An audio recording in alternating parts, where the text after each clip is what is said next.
My dear students, welcome to Captain Batra classes. Today we are again going to discuss about synonyms. In my previous lecture, I briefed you, I taught you about synonyms.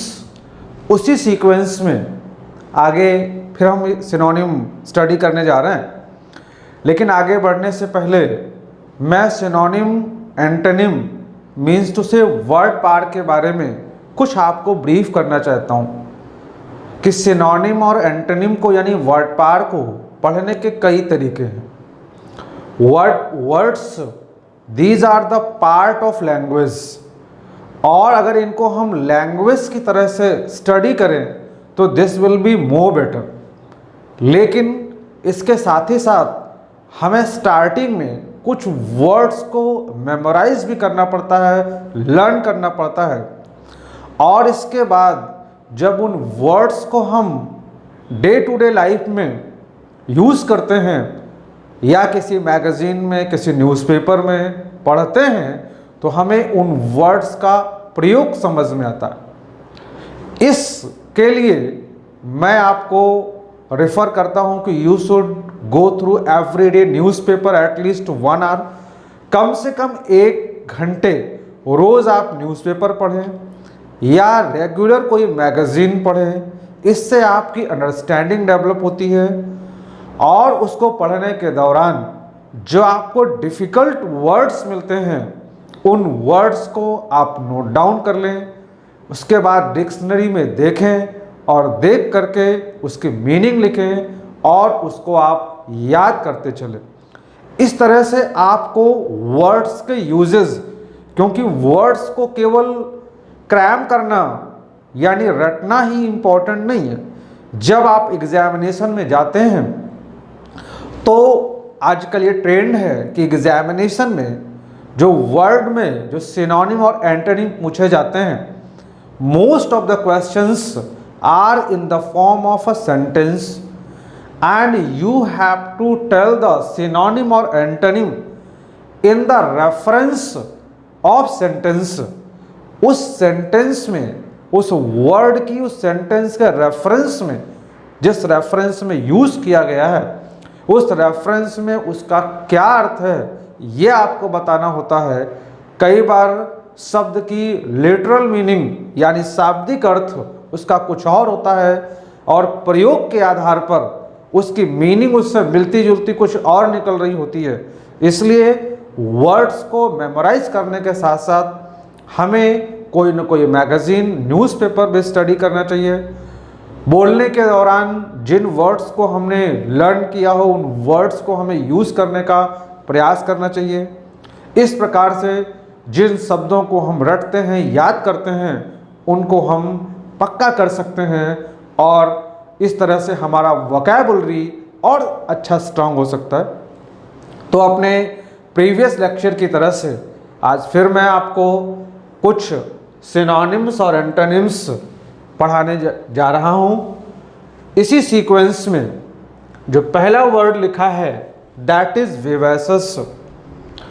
विवैसस की meaning क्या होती है? विवैसस means full of life. अगर मैं इसकी हिंदी लिखूं तो हिंदी में इसका मतलब है जीवंत, यानी ऐसा व्यक्ति जो एनर्जी से, ऊर्जा से भरा हुआ है। अगर आप इसके लिए दूसरा वर्ड देना चाहें तो आप कह सकते हैं जो इंसान इंथुजियास्टिक है, यानी जो उत्साही है, जो व्यक्ति उत्साह से भरा है उसे हम इंथुजियास्टिक, उसे हम विवैसस कहते हैं। इसके अलावा ये जो विवैसस वर्ड है इसका रूट वर्ड होता है वीवा, और वीवा मीन्स लाइफ, और विवैसस का मतलब है फुल ऑफ लाइफ। आप अपने नॉर्मल व्यवहारिक जीवन में ये देखते हैं कि कुछ लोग ऐसे हैं जो हमेशा आपको चीयरफुल, एंथुजियास्टिक और एनर्जी से लबरेज दिखाई देते हैं, लेकिन कुछ लोग ऐसे हैं जो 5 घंटे 6 घंटे सो के उठे होते हैं, फिर भी अगर आप उन्हें देखेंगे तो ऐसा लगेगा जैसे कि 4 दिन से सोए नहीं हैं, क्योंकि उनके अंदर एनर्जी, ऊर्जा नहीं है। तो विवैसस का मतलब ऐसा व्यक्ति जो उत्साह से भरा हो, जीवन से भरा हो। Next word is imaginary. जैसा आपके सामने वर्ड है इमेजिनरी, वर्ड बनता है इमेजिन से। इमेजिन मीन्स कल्पना करना, और इमेजिनरी का मतलब है काल्पनिक। काल्पनिक का मतलब है ऐसी बातें जो बेसिर पैर की होती हैं, यानी जिनका कोई आधार नहीं होता, ऐसी बातों को हम इमेजिनरी कहते हैं। फॉर एग्जाम्पल, अगर मैं ये कहूँ कि if I were a bird I would fly in the sky, यदि मैं बर्ड होता तो आसमान में उड़ जाता। अब मुझे मालूम है कि मैं बर्ड हो नहीं सकता, अगर मैं बर्ड हो नहीं सकता तो मैं आसमान में उड़ नहीं सकता। इस प्रकार से ये इमेजिनरी बात है कि काश मैं बर्ड होता। इस वर्ड से मिलते जुलते कुछ और भी वर्ड यहाँ हम समझ सकते हैं। जैसे इमेजिनरी, इमेजिन से हमने इमेजिनरी बनाया, वैसे ही इससे हम एक वर्ड बना सकते हैं imaginative. You should not be confused. Imaginative का मतलब होता है कल्पनाशील। इमेजिनरी भी इमेजिन से बनता है और इमेजिनेटिव भी इमेजिन से बनता है, लेकिन दोनों शब्दों में अंतर है। इमेजिनरी का मतलब है काल्पनिक और इमेजिनेटिव का मतलब है कल्पनाशील। कल्पनाशील का मतलब है कि ऐसा व्यक्ति जो क्रिएटिव है, जो रचनात्मक है, जो कल्पना कर सकता है। जैसे हम ये कहते हैं कि इस पृथ्वी पर केवल मनुष्य ही इमेजिनेटिव होता है, केवल मनुष्य ही कल्पनाएं कर सकता है, और गाय भैंस भेड़ बकरी ये सब कल्पना नहीं कर सकते, ये इमेजिनेटिव नहीं होते। तो आप इमेजिनेटिव और इमेजिनरी के बीच में कंफ्यूज नहीं होंगे, दोनों की मीनिंग में डिफरेंस है, ये बात अलग है। दोनों का रूट सेम है, दोनों इमेजिन से ही बनते हैं। Now we come on the next word. अगला वर्ड है लाइवली। लाइवली वर्ड लाइफ से मिलता जुलता है, और जैसे आपने वर्ड सुना होगा लाइवली कलर्स। आप मोबाइल परचेज करने के लिए शॉप में जाते हैं तो आपसे कहता है कि इसमें लाइवली कलर्स हैं। लाइवली कलर्स का मतलब नेचुरल कलर्स। इसका मतलब ये है कि ये कलर्स बोल उठेंगे, ऐसा समझ में आता है। यानी लाइवली का मतलब भी है कि फुल ऑफ लाइफ, मतलब जिसमें जीवन है। तो लाइवली मीन्स भी जीवंत। Next word is perceptible. Perceptible को हम हिंदी में कहते हैं दृष्टिगोचर। दृष्टिगोचर का मतलब है what can be seen, what can be touched, यानी जिसको हम छू सकते हो और जिसे हम देख सकते हो, यानी जिसका कुछ फॉर्म होता है, जिसका कुछ रूप होता है, उसे हम परसेप्टिबल कहते हैं। अगर इसके रूट में हम जाना चाहें तो परसेप्टिबल वर्ड बनता है परसीव से। परसीव मीन्स होता है टू गेट नॉलेज, यानी ज्ञान प्राप्त करना। ये क्लासरूम में बैठ करके ज्ञान प्राप्त करने जैसा नहीं है। परसीव का मतलब यह है कि हमारी जो सेंसेस हैं, हमारी जो ज्ञानेंद्रियां हैं, उनके माध्यम से जो हम ज्ञान प्राप्त करते हैं। फॉर एग्जाम्पल, आँखों का धर्म है देखना, कान का धर्म है सुनना। अगर कोई वॉइस बाहर से आ रही है तो you are bound to listen it, इसे परसीव कहते हैं। लेकिन अगर हियर अगर हियर के अलावा लिसन लिख दिया जाए तो दोनों में डिफरेंस है। हियर मीन्स सुनना, ये हमारे कान का नेचुरल क्वालिटी है, लेकिन अगर हम लिसन लिखे हैं तो listen means to hear carefully. अगर किसी चीज़ को हम ध्यानपूर्वक सुनते हैं तो ये लिसन है, और अगर नॉर्मल तरीके से we are bound to hear it तो उसे हियर कहते हैं। तो परसीव का मतलब है कि नेचुरल तरीके से नॉलेज गेन करना। अगर कोई चीज़ हमारे सामने है, unless we close our eyes we are bound to see it, this is perception. इसी से हम दूसरा वर्ड बना सकते हैं परसेप्शन, और परसेप्शन का अर्थ भी होता है नॉलेज। तो इस तरह से परसीव से परसेप्टिबल हमने बनाया, परसीव से परसेप्शन बनाया, और परसेप्टिबल की मीनिंग है दृष्टिगोचर, मीन्स टू से what can be seen and what can be touched, जिसे हम देख सकते हो और जिसे हम सुन सकते हो। Next word is language. Language means one who lakhs will power, ऐसा इंसान जिसमें इच्छा शक्ति की कमी होती है, जिसके अंदर एनर्जी ना हो, ऊर्जा ना हो। आप देखते हो हैं कि बहुत सारे लोग ऐसे हैं जो कोई काम करते समय बहुत एंथुजियास्टिक होकर के करते हैं, और कुछ ऐसे लोग हैं जो उनके पास जो भी काम आता है उसको किसी प्रकार से अनिच्छा पूर्वक करते हैं। तो इस सिचुएशन को हम लैंग्वेज में बोलते हैं। Language means one who lakhs will power, यानी ऐसा इंसान जिसमें इच्छा शक्ति की कमी हो उसे हम लैंग्वेज कहते हैं। इसको हिंदी में कहा जाता है पिछल्ला। पिछल्ला का मतलब यह है कि जो व्यक्ति हर काम में पीछे रह जाता हो उसे हम लैंग्वेज या पिछल्ला कहते हैं। Now you have to tell the meaning, इसका सिनोनिम क्या होगा। तो आपको स्पष्ट है कि विवैसस का सिनोनिम क्या होगा, लाइवली। दोनों की मीनिंग है कि जीवन से भरा हुआ यानी जीवन। फिर कम ऑन द नेक्स्ट वर्ड, अगला टर्म है स्पोरेडिक। स्पोरेडिक मीन्स ओकेजनल, यानी यदा कदा, जो चीज़ कभी कभी होती है, जो रेगुलर नहीं है, उसे हम कहते हैं स्पोरेडिक, उसे हम कहते हैं ओकेजनल। ये इसकी मीनिंग है। Next word is timely. Timely का मतलब समय पर, यानी रेगुलर तरीके से अपने एग्जैक्ट टाइम पर अगर कोई चीज़ हैपन होती है, घटित होती है, उसे हम टाइमली कहते हैं। जैसे हमने कहा कि timely examination. Next word is scattered. Scattered means बिखरा हुआ, मीन्स अस्त व्यस्त। ये स्कैटर से हम स्कैटर्ड बनाते हैं।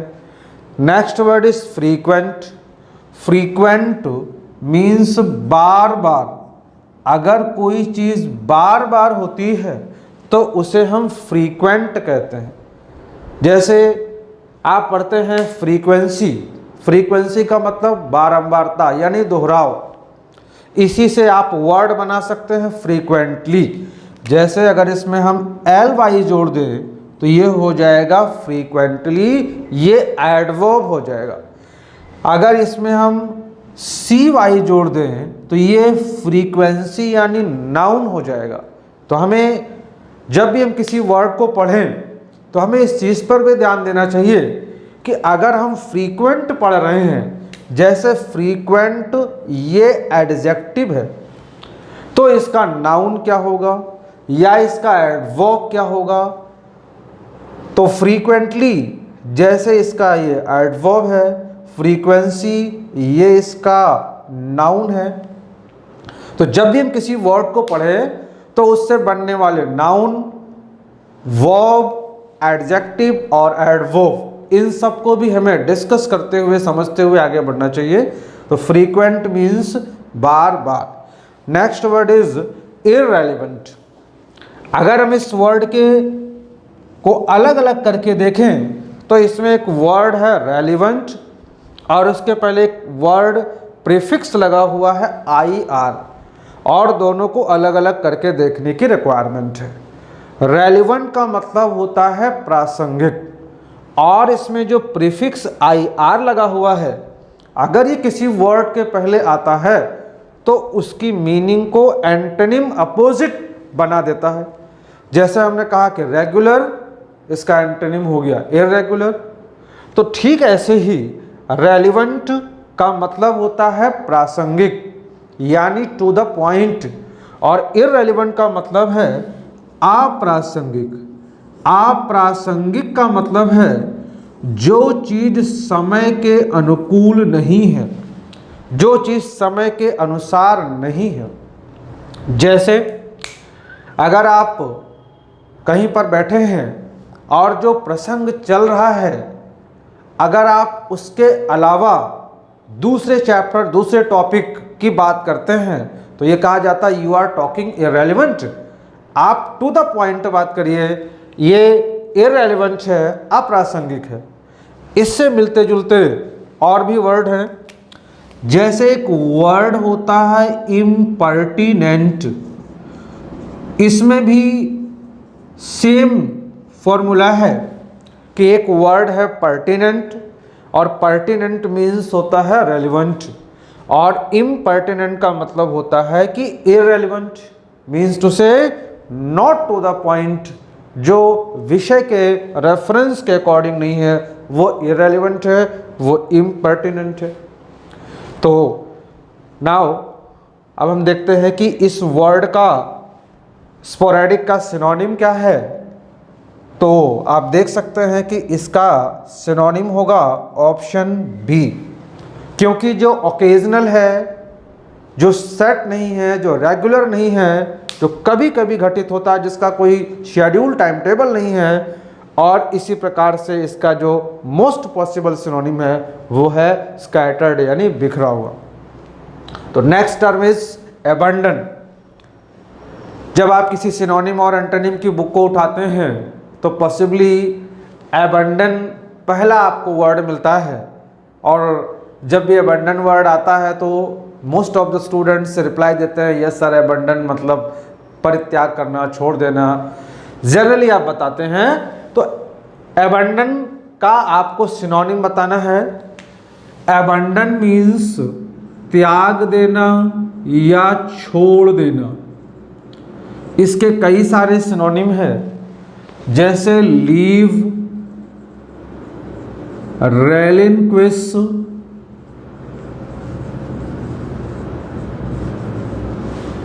एब्जोर, ABJURE, रेनाउंस, एब्डिकेट, एब्डिकेट। हालांकि इन सारे वर्ड्स में थोड़ा थोड़ा डिफरेंस है। एक और वर्ड लिख देता हूं। एक वर्ड है डिस्पजेस। मैंने आपसे कहा कि कहने के लिए ये सारे वर्ड्स सिनोनिम जरूर है, लेकिन एक बात आपको ध्यान रखनी होगी कि कभी भी कोई वर्ड किसी दूसरे वर्ड का 100% सिनोनिम या एंटोनिम नहीं होता। जैसे अगर कोई वर्ड दूसरे वर्ड का 100% सिनोनिम होता तो फिर उस वर्ड की रिक्वायरमेंट ही क्या थी, क्योंकि जब कोई भी वर्ड यूज होता है तो वो एक अलग कंडीशन को शो करता है। दूसरा वर्ड उससे मिलती जुलती कंडीशन को तो शो कर सकता है, लेकिन एग्जैक्टली उसी कंडीशन को शो नहीं कर सकता। जैसे एक वर्ड है एबंडन, और आपके समझने के लिए जिस वर्ड को आप इजीली समझ सकते हो, एबंडन मतलब त्याग देना या छोड़ देना। अगर मैं इसको प्रयोग में ले आऊं तो एक वर्ड है एबंडन्ड हाउस। एबंडन्ड हाउस का मतलब है जिस घर को छोड़ दिया गया हो, जहां पर अब हम ना रहते हो। इसी से हम कह सकते हैं डेजर्ट। डेजर्ट मतलब भी त्यागना या छोड़ना। और इसी से वर्ड बन गया डेजर्टेड हाउस। डेजर्टेड हाउस का मतलब है कि वीरान घर, यानी अब जहां पर कोई नहीं रहता। तो आप देख सकते हैं कि एबंडन्ड हाउस, डेजर्टेड हाउस। आप ये नहीं बोल सकते कि लेफ्ट हाउस, आप ये नहीं कह सकते कि रेलिंक्विस्ड हाउस, क्योंकि जो वर्ड्स होते हैं उनका अलग अलग सेंस में प्रयोग किया जाता है। तो एबंडन मीन्स किसी चीज का परित्याग कर देना, उसका छोड़ देना। नेक्स्ट वर्ड लिखा हुआ है एब्डिकेट। एब्डिकेट को अगर आप हिंदी में जाएंगे तो इसका मतलब होता है राज्य त्याग, यानी किसी सिंहासन पर, किसी पोस्ट पर आप बैठे हुए हैं और अगर आप अपनी उस पोस्ट को छोड़ देते हैं तो इसे एब्डिकेट कहते हैं। एब्डिकेट मतलब सिंहासन को छोड़ना, राज्य को, अपनी पोस्ट को, ऑफिस को छोड़ना, इसे हम बोलते हैं एब्डिकेट। लीव नॉर्मल सेंस में हम यूज करते हैं। तो इन दिस वे जब हम किसी वर्ड का सिनोनिम या एंटोनिम लिखते हैं तो उन सभी वर्ड्स में कुछ ना कुछ डिफरेंस होता है। ये बात अलग है कि उनमें समानता होती है। इसीलिए जब आप एग्जामिनेशन में होते हैं तो ये लिखा होता है इंस्ट्रक्शन उसमें कि which is the most similar word, most similar, try to understand, most similar या नियरेस्ट या क्लोजेस्ट, यानी 100% नहीं, नियरेस्ट होगा, क्लोजेस्ट होगा, मोस्ट सिमिलर होगा, उससे मिलता जुलता शब्द होगा। ठीक वही शब्द नहीं हो सकता क्योंकि दोनों शब्द अलग अलग कंडीशन को दिखाते हैं। इसको समझने के लिए जैसे अगर मैं आपसे कह दूं कि कमल एक बड़ा फेमस वर्ड है कमल, उसका पर्यायवाची आप बताइए तो आप उसकी एटलीस्ट 5 to 6 पर्यायवाची जरूर बता देंगे। तो मैं उसमें से 2 लेता हूं। जैसे मैंने बोला सरोज और मैंने कहा पंकज, मैंने लिखा नीरज। अब आप देख सकते हैं कि इन तीनों वर्ड्स का मतलब सेम है कि ये एक ही चीज को दिखाते हैं, कमल को, लेकिन इसके बावजूद भी इन सभी वर्ड्स में डिफरेंस है। सरोज का मतलब ऐसा कमल जो तालाब में खिला हुआ है, यानी वहां पर आपने तालाब की प्रधानता को दिखाया है। जब आप कहते हैं पंकज, पंक मतलब कीचड़ और अज मीन्स पैदा होने वाला, यानी ऐसा कमल जो कीचड़ में खिला हुआ है। जब आपको ये सिचुएशन दिखानी हो कि ये कमल कीचड़ में खिला है, उस समय आप सरोज नहीं बोल सकते क्योंकि सरोज वर्ड अलग कंडीशन को दिखाता है, पंकज वर्ड अलग कंडीशन को दिखाता है। Next is Neeraj. नीर मतलब पानी और अज मीन्स है पैदा होने वाला, यानी ऐसा कमल जो पानी में खिला हुआ है। तो आप देख सकते हो कि ये हैं सभी सिनोनिम, लेकिन सभी सिनोनिम होने के बावजूद वो एग्जैक्टली सिनोनिम नहीं है, ये अलग अलग कंडीशन को दिखाते हैं क्योंकि ये यूज एक ही ऑब्जेक्ट के लिए, एक ही फ्लावर के लिए हो रहा है, लेकिन वो अलग अलग सिचुएशन में। जैसे हम ये कहते हैं कि भगवान कृष्ण के 1000 नाम हैं, विष्णु सहस्त्र नाम, इसका मतलब ये नहीं है कि सारे वर्ड्स एक ही हैं, वो अलग अलग सिचुएशन में भगवान को वो नाम दिए गए हैं। तो ठीक ऐसे ये जो वर्ड्स हैं ये अलग अलग कंडीशन को शो करते हैं। आपको ये नहीं सोचना है कि एग्जैक्टली वो उसका सिनोनिम है। तो now next word is excuse. Excuse का मतलब है क्षमा मांगना। एक्सक्यूज मीन्स क्षमा मांगना या एक्सक्यूज मतलब क्षमा करना, दोनों ही इसकी मीनिंग है। Next term is forsake.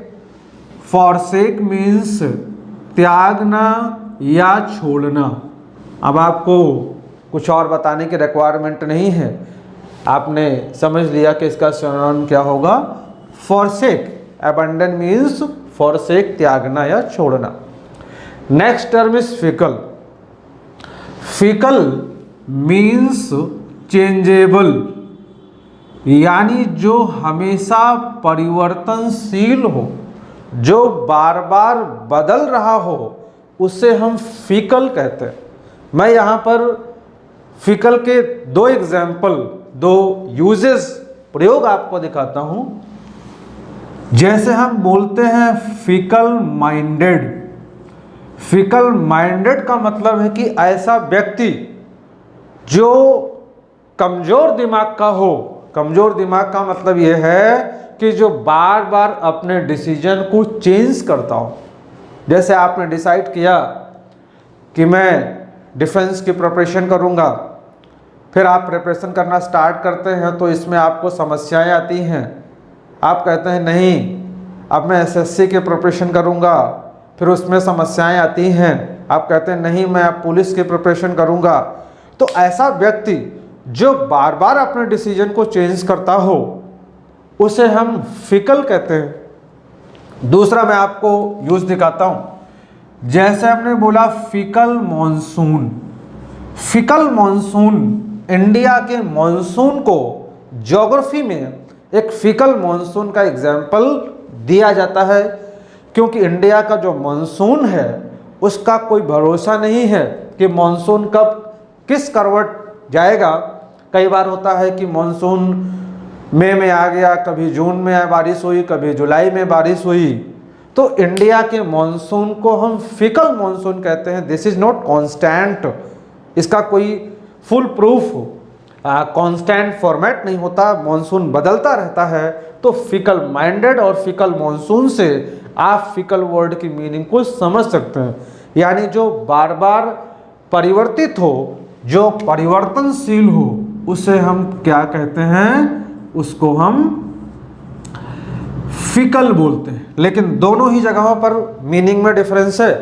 कई बार फिकल माइंडेड का मतलब ऐसा व्यक्ति जो बहुत चंचल है, जो बार बार अपने डिसीजन को बदलता रहता है। Next word is polite.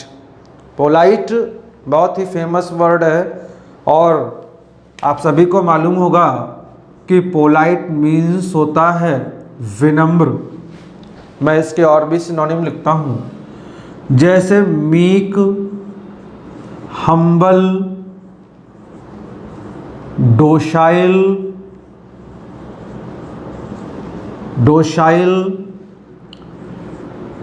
एल्डिंग, YIELDING, yielding, submissive,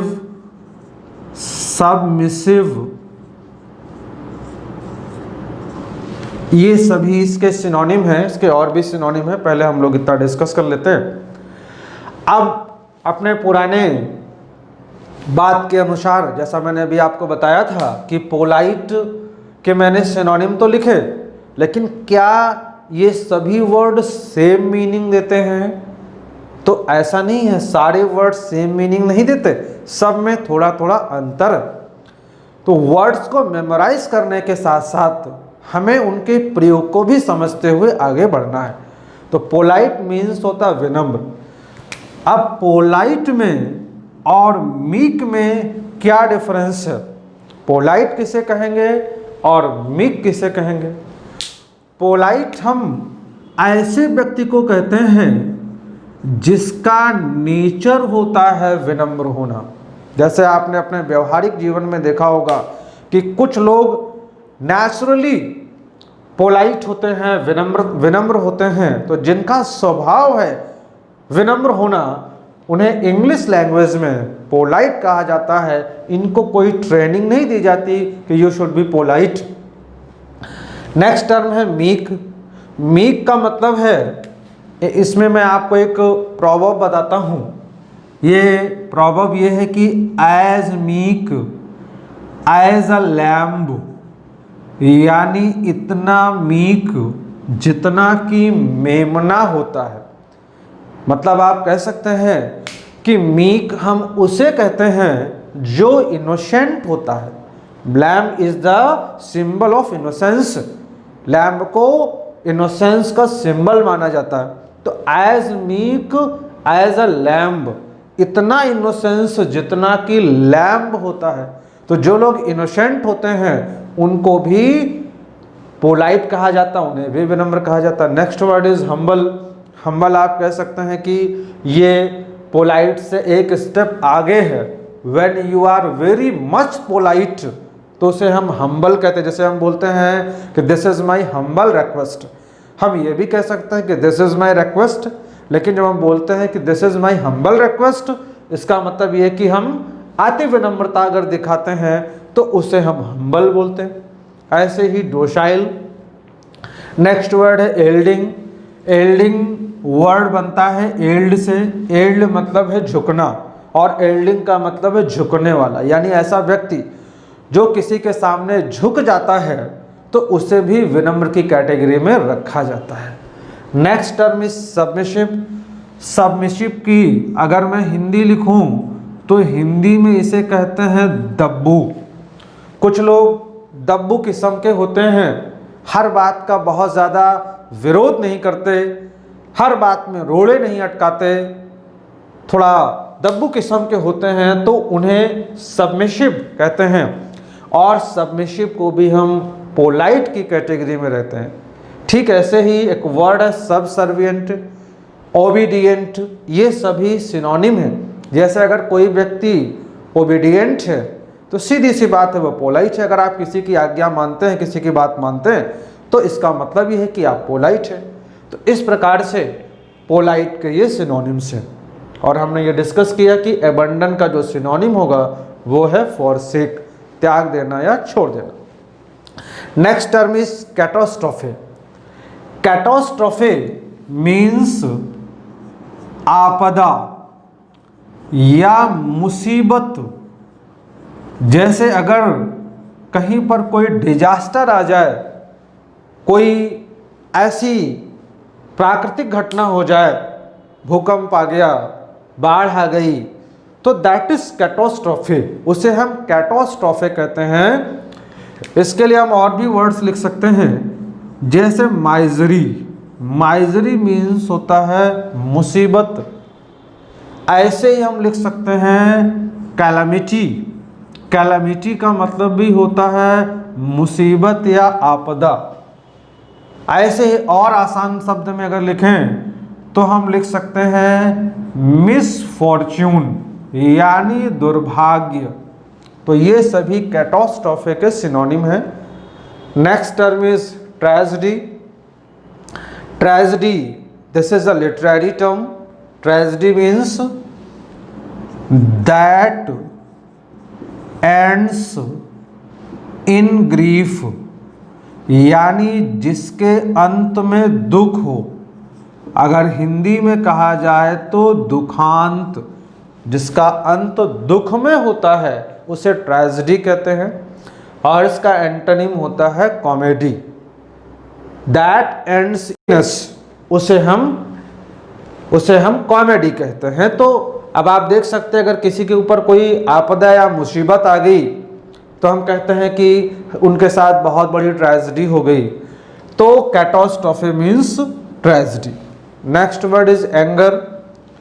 anger means क्रोध। आप इसके और भी सिनोनिम लिख सकते हैं, जैसे ire, rage, RAGE, fury, wrath, WRATH। इन सारे वर्ड्स का मतलब है गुस्सा या क्रोध। Next word is violence. Violence, as you know, violence means हिंसा। जब आप किसी को टॉर्चर करते हैं, फिजिकली परेशान करते हैं, तो that is violence. Next word is hatred. Hatred means नफरत। हेट्रेड मीन्स नफरत। इसमें और भी वर्ड्स लिखे जा सकते हैं, जैसे एक वर्ड है एबहॉरेंस, ABHORE। एबहॉर मीन्स नफरत करना और एबहॉरेंस मीन्स नफरत। वन मोर वर्ड LOATHE, लोध मीन्स नफरत। ठीक ऐसे ही एक और वर्ड है एबोमिनेशन, जो कि बनता है एबोमिनेट से।